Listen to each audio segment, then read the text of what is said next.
animBot has a pretty cool mirroring function, and just like everything else in the suite, there are multiple ways you can use it. Now, I think mirroring is more or most helpful when you want to get a pose going quickly. You almost never want to have symmetry or twinning in your animation, right? But here, you can pose one side and match the other side to it with the mirroring function, and then tweak things a bit so you have that asymmetry that makes a pose interesting.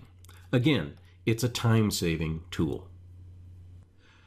With mirror pose, it's a good idea when you're starting with a new rig or you've just referenced a new character in the scene to perform what they call snapshot mirror settings.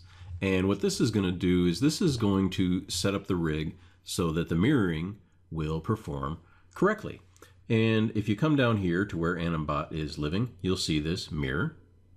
And if I hold my cursor over it, you'll get the tooltip video, which is kind of cool. And if I right click it, then you'll see these options. You have an auto mirror, mirror all keys, and what I was just talking about here, snapshot mirror settings. So what I want to do is I want to take all the controls, right click, hit snapshot mirror settings, and I get this dialog box here. It says, is this the default pose? Your character must be in the default pose, like a T pose, where what we're seeing right here. And if so, continue. So I will hit yes. And it tells me that that snapshot has been completed. Now, there still may be tweaks that you need to make along the way in case it doesn't grab everything, but it does a really, really good job. And if it doesn't, you can go back in and tweak it as it happens. So for the mirroring example today, I'm going to be using Dennis from iAnimate. So here's a super quick example. I'm just going to grab his foot here and we'll maybe kind of move it out a little bit. Maybe we'll just have some fun with the toes. Curl those just a tad. I can go into each individual toe if I want to and curl those down a little bit. That sort of thing.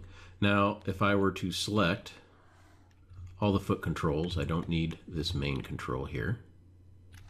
Maybe I should zoom out here to show you. And I hit this mirror button. Then you can see it has mirrored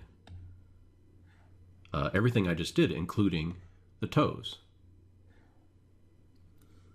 And again, we don't want twinning, but that's gotten me this shape really, really quickly. And from here, I can go ahead and tweak it.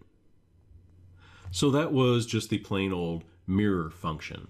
Now, it also, if I right click here, you may have remembered seeing auto mirror. So here I can click on auto mirror. And now, let's say I want to move this shoulder control. Now it's going to automatically mirror the other side as I am posing this other side. So maybe this one I want to bring the arm down a little bit. I want to bring in the elbow just a tad. Maybe I want to rotate this in some. And the hand I want to bring down there. Something like that. And we can even go into the fingers. So you can see it's doing everything at the same time that I'm animating the other side. It's mirroring the other side for me. Now, the last thing that we'll take a quick look at is the mirror all keys function. Now, I haven't tried this yet, as I really haven't had a shot it applies to, or that I can think of how to apply it to. But if you look at the tooltip video here, it looks like what you can actually do is take all of the keys of an animation and mirror the animation itself, not just the pose. Kind of crazy. And that's all for this week. Thank you for watching.